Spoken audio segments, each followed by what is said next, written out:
So storage, okay? So your device can come with the amount of storage. And they're going to charge you for the more storage that it comes with. Now also you can buy separate storage that you can either insert it to your phone if they still allow you to open up the back, because now they're making it so you can't even open up the back anymore. But they also have storage that you can plug into your phone and save memory on there, okay? That's called a portable hard drive, okay? Now, there's two types of storage, okay?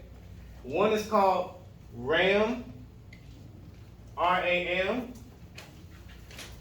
That's called random access memory.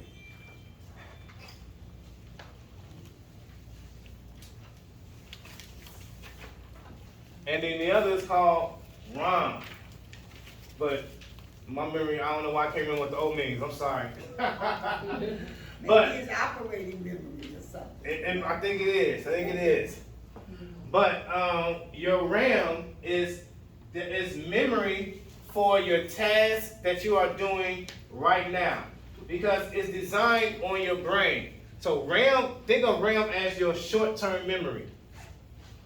You can think of RAM as your long-term memory, okay? So if someone asks you, let me see, Lucille, what's your birthday? 9/27. Bam, right? You didn't really have to think about it. It's embedded in your long-term memory. Okay, you're gonna remember it for a long time, comes up very fast, okay? Your long-term memory. Now, RAM is the memory when you just got a new task right now, okay? So if someone just explained to me how this worked, and I was like, okay, I gotta remember it real fast, okay? So I remembered it for this class on how this projector works. But next week I may forget. I'm like, someone's gonna have to explain it to me again, because it was only logged into my short-term memory, all right? But next week I'm not gonna forget my birthday. That's logged into my long-term memory, okay? And so RAM is for doing immediate tasks. I need to remember these steps right now to get this thing done, but I don't need to remember it for the rest of my life. Yes, ma'am. Okay, so I bought a new phone 3 months ago. I went in because it was going out in. They were cutting my phone like off because they wanted me to get a new one. There was nothing, anything wrong with it, but it was so old. Okay. It's an iPhone, so I spent a lot of money, got a new one, right? I get home, my pictures, I still can't do new pictures. I got a whole lot of storage, but my pictures, I can't. So I thought I got a new phone for storage and stuff, but I think they just, like, the same thing they did to my phone, they're doing to my iPad. It's going in and out because it's old. Okay, so with your storage, which is unfortunate, right? They charge you so much for the storage.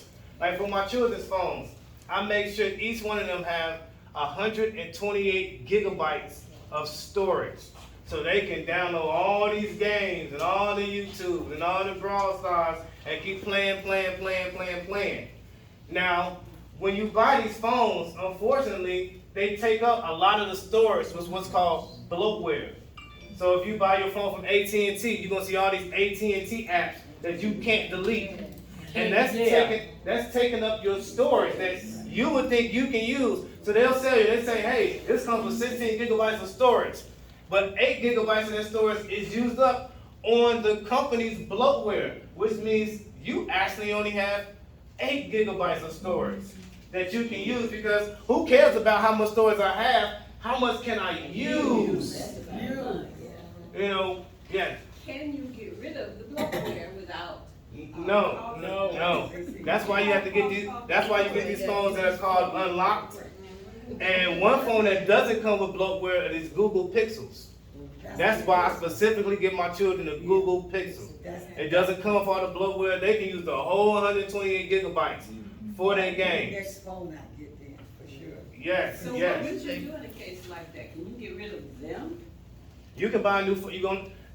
You have to. How do you get rid of? You said AT&T does. All the companies do it. So when you buy your phone directly from that company, that's why when you turn it on, it's like doo-doo-doo-doo, the AT&T logo pop up or the T-Mobile will pop up because they've imprinted their logos in there because you bought it from them and they want to keep selling you stuff. So every time you turn your phone on, bam, you get hit with another advertisement. Every time you turn your phone on. That's a whole marketing process. And they will not let you take that off. That's what's called bloatware. It's bloating up and it's taking away the memory from you. So if you can, you want to try to get a phone without all of that bloatware, then you can use all the memory for yourself. And that's why people try to buy more and more memory on the top of that as well, because they lose so much from all that stuff that they cannot delete. It's unfortunate. You said a term I don't know, storage, gigabytes. Oh, gigabytes. Okay, gigabyte is a reference. It's a let me say, it is how we number the amount of storage that we have. So, like for pounds, we determine weight. You can weigh 50 pounds or 60 pounds. So for storage, you can have megabytes, terabytes, gigabytes. It's simply the amount of storage you have. And digital devices, the digital world is based on bytes, which are 8 bytes. So you have to count in binary, which is by 2s, and that's a whole nother process to So teach how you how to do you count figure binary. out, like, you know, what's a good amount of storage to purchase? Like, you know, because you know when you look at the laptops and the tablets and stuff like that, they'll tell you how much their storage they'll hold. But if I don't know, like, Okay. So to determine how much storage you should purchase, you want to know what you use your phone for. Because some people use it for everything like me. Some people these days actually still only use it for phone calls. They say, I don't even do all that stuff on my phone. I just make calls. Anything else? Hey, I got my books here and I got my computer. So if you're someone who downloads a lot of things, especially you download videos, or you film your children a lot, you film your grandbabies a lot, you want a lot of storage because videos take up a lot, and they take up way more than pictures. okay. Think of a video as 1,000 pictures in one video, because that's all it is. It's pictures that are moving faster than your brain can separate. Okay. Our brains are at, I think it's 30 frames per second. Anything past that, we can't recognize that they're pictures. In your experience, which company has the least amount of bloatware that's usually added to their system? Google. Google. The Google Pixel. Now there could be others. That's just the one I'm absolutely familiar with. That's why I bought that one. Okay. I'm going down, have anything to do with the gun. I have to leave it for But that has, That's fine. Oh. Yeah, yeah. but that has nothing to do with the phone. That has to, tell me, explain to me, you said Google Mhm. would have the least amount of bloatware. Right. But you can pick up Google on just about any phone. So I'm sorry. So more specifically, the Pixel. That's what I should say. Okay, The Pixel. Pixel. I'm sorry about that. Yes. But the Pixel is based on. Yes. The Pixel is Google's specific phone that they make.